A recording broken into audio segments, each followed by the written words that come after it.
I'd like to bring up our next candidate, and it is Mark Fisher. And Mark, you happen to be the first Republican of the day. So thank you.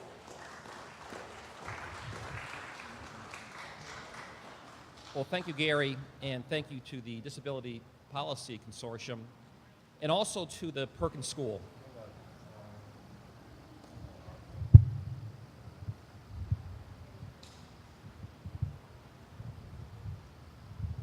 We'll try this again. There you go. To lean in a little bit. Thank you, Gary, and thank you to the Disability Policy Consortium, and also to the Perkins School, and all the other co-sponsors who've made this event possible. It's my pleasure, it's my honor to be here today. In April of this year, April 7th actually, there was a legislative breakfast at the campus of Holy Cross in Worcester, and it dealt with disability issues. All the gubernatorial candidates were invited there, and I was the only one in attendance. All of the gubernatorial candidates are here today, so I thank them for following my lead and coming here.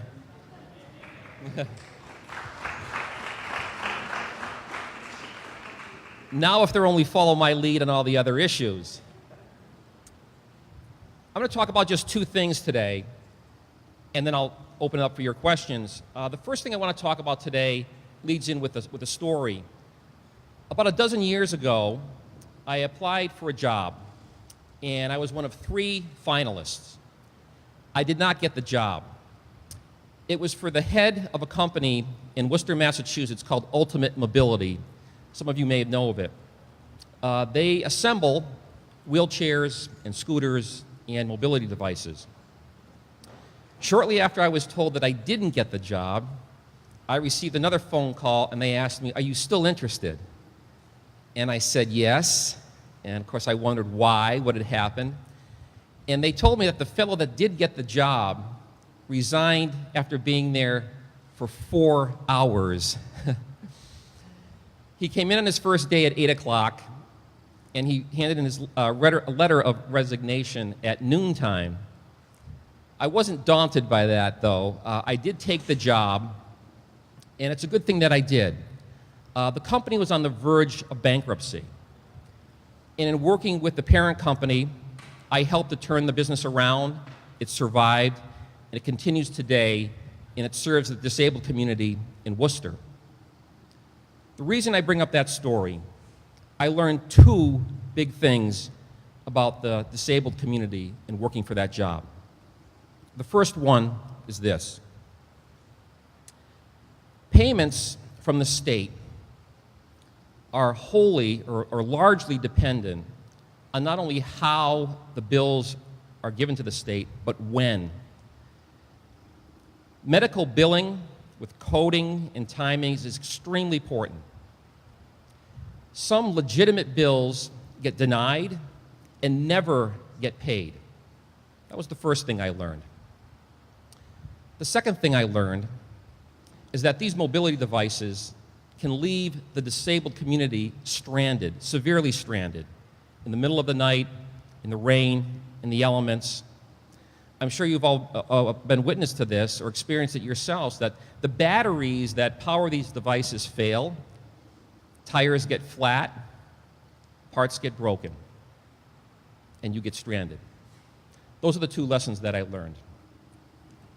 The solutions to these problems that I would advocate as governor would be these. First, I would call for relaxation of the requirements that say that every I has to be dotted and every T has to be crossed in order for a bill to get paid.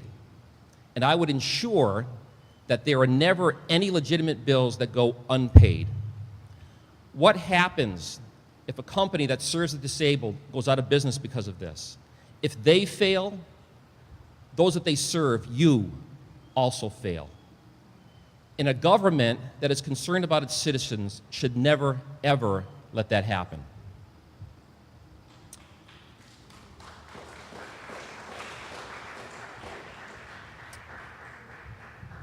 The second thing that I would do, the second solution, would be to fund organizations as startups that would serve as AAA serves stranded motorists.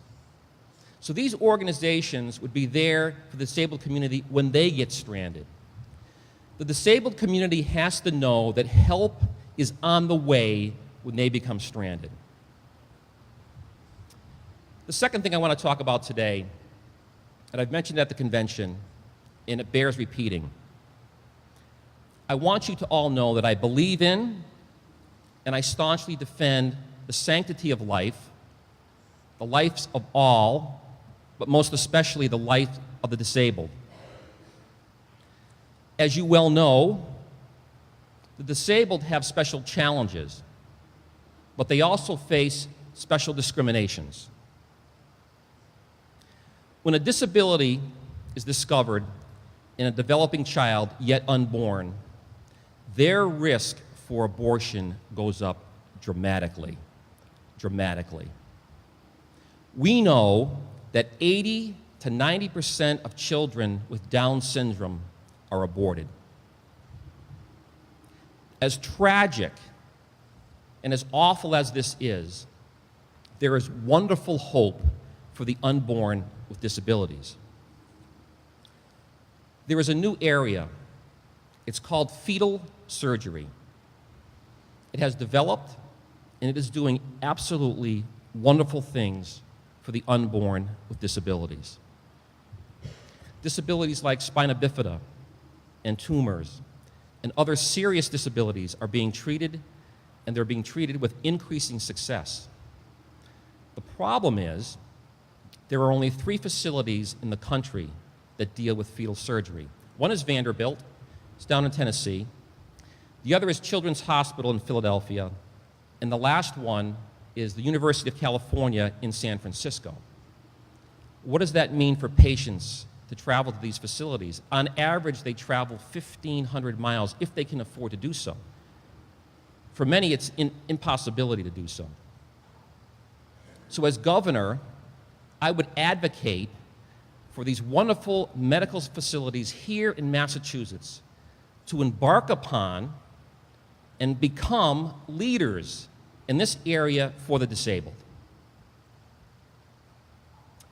Charlie Baker and all the other Democrats believe that health care is a right.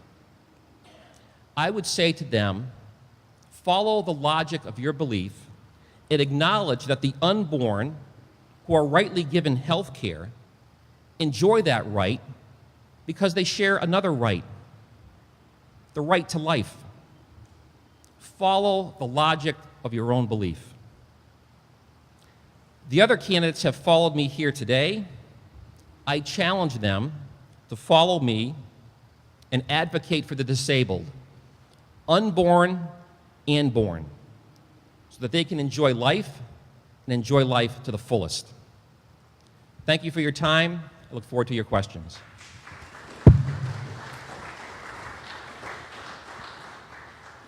Mark, thank you. As you know, sticking with healthcare, supports are needed to bolster access to basic health care for the disabled community. Transportation to health-related appointments is often a barrier to getting proper care. Patients with disabilities often need help to identify and access appropriate healthcare providers and services. So what, as governor, would you do to better communication solutions, public education programs, counselors for families perhaps, all of which would lead to a healthier Commonwealth? Very good. Thank you, Gary.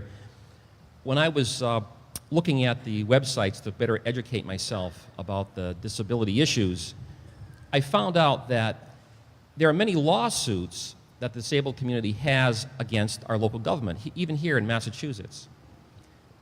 Why is that? Well, we're $129 billion in debt. And so, when the budgets are formulated, there's always trade-offs. Where does the limited amount of money go? So my solution, Gary, to this and many other issues is let's fill the coffers of state government by making a robust economy. It's all about jobs. We cannot fund the programs that are necessary for the disabled or any other segment of the population if we're $129 billion in debt and growing year by year. And so how do we do this? we bring jobs into Massachusetts as opposed to pushing them out. And I have a 4-point program to do just that. First, we lower the corporate income tax rate and make it comparable to those states to which we're driving businesses out. Secondly, we stop the overburdensome rules and regulations which do the same thing. Thirdly, we stop taxpayer funding of fad industries like evergreen solar. $58 million of your money was used to fund a company that in 2 years closed its doors, went to China, and 800 people lost their jobs.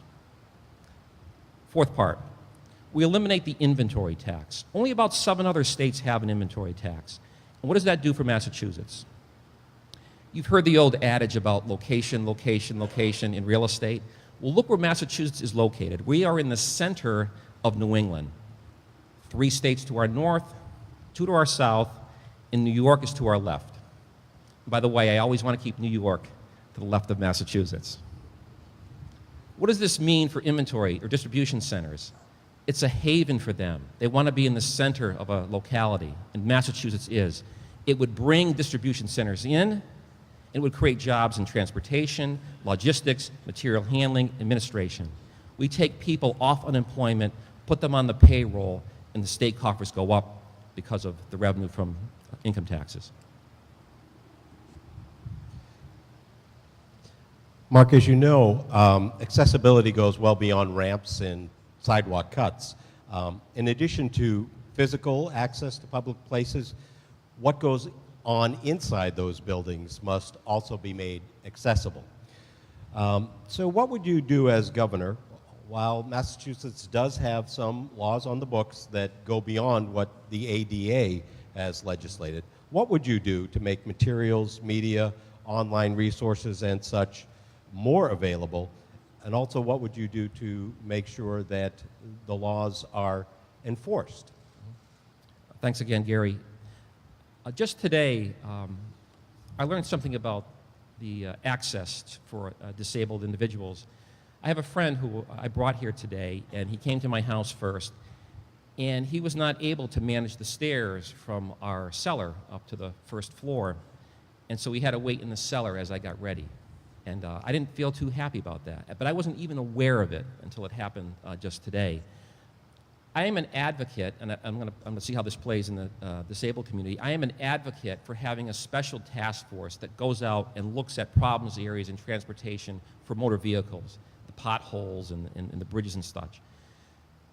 I think it goes beyond just educating people about what the laws are and what should be done. I think each local community should have a task force like that. And by the way, I've been out on the stump, and when I come to public buildings, whether it be the libraries or the town halls, it seems like they've done a good job. There's work still to be done, but they've done a good job. I think we need to have a task force that identifies those areas that are still need work on and have them go out and accomplish that. And the state, as a state, should fund those local areas as well. This is a question from the audience. It goes back to your stance as a right-to-life candidate. And as you know, there are tremendous advances, as you mentioned, with fetal surgeries. Those don't always alleviate the disability, take care of all the problems, and there are many children who are born with disabilities and go on to grow up and deal with the disabilities throughout their lives. The costs of raising a disabled child are incredible. This person would like to know, what would you do about the tough choices that parents have to make between a job and having to stay home and care for a multiply disabled child because there is not assistance available? Right. Thank you. I'm going to tell a little story. I've been unemployed a number of times, and quite a few of them came around Christmas time.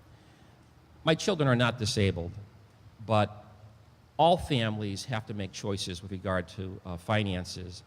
And I didn't love my children any less because I couldn't get them the things that I would have wanted to get them at Christmas time. And so a family that raises a special needs child, the costs of doing so are greater than that for someone without special needs. But it's not all about the money. I honestly believe that love rules the day. And if we can't provide financially the things that we would want to do, we make it up in caring that doesn't cost, to being with someone, either by their bedside or making their meals or changing them or providing for them in other ways other than financial. And I think love rules the day. And I think sometimes we can't get hung up in the fact that we can't provide financially those things that we think would make a better life for the person, but we just love them all the more. Mark, the question from the audience, what is your stance on cuts in mental health funding? There are many facilities that are being closed, and that leaves people who cannot afford private care unable to get services. Yeah. Obviously, I'm against any cuts in any of these programs, and it goes back to funding the state coffers through an increased economy. That's the general answer. The specific answer, I have a brother-in-law. He is 64 this year, and when he was born, they said he wouldn't live past 30. He's deaf, and he has a mental disability, and he's cared for in a group home, and his care is absolutely wonderful. But it's so dependent on the caregiver. This woman is just a fantastic person, but I feel like his care wouldn't be at the level that it's at if it wasn't for her. And I don't think this type of care should be dependent on the caregiver. We need to have programs fully funded that allow for that type of care across the board. And again, it begins with a robust economy, filling the coffers at the State House so we don't have to pick and choose which programs get cut.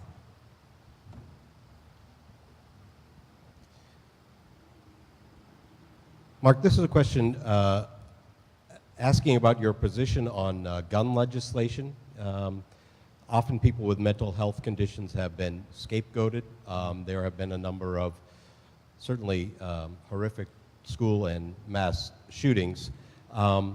They also would like to know your position on assisted outpatient treatment, also known as involuntary outpatient commitment. Two quietly different questions there. The story about where I come up with my position on guns. My dad owned a shotgun and 2 handguns. And I remember as a little boy him telling me a story of my uncle who committed suicide using a gun, and my cousin who did the same thing. And he taught me how to respect guns and handle them. I was a manager at Savage Arms out in Westfield, Mass. that makes rifles and shotguns. I built my own shotgun. And when I went to get my FID card, if any of you have them, you'd have the same experience. Massachusetts has some of the strictest gun laws in the state. And I counted the number of laws that if you broke any one of those, you couldn't own a gun legally in Massachusetts. At the time when I got my FID card, probably 10 years ago, that list was 98. I'm sure it's well over 100. And so what I tell people, the moral of the story, if you want to find a good neighbor, find yourself a law-abiding gun owner. Why? Because they have to be squeaky clean. Now, not everyone who has a gun is a law-abiding gun owner. So the problem is now we have to enforce the laws, and those who break the law with a gun, I think they get put away for a very, very, very long time, so they can't come back out and commit those same crimes. That's my view on guns, and I apologize. The second Involuntary outpatient commitment. Yeah, I believe that we want to have people live on their own, and I don't think it should be involuntary. I think that there needs to be an assessment done, and we do the best we can. And there are always going to be mistakes made in this regard, but I don't like the idea of having this type of thing done involuntarily. Mark, thank you very much for taking the time to join us here this afternoon. We appreciate it.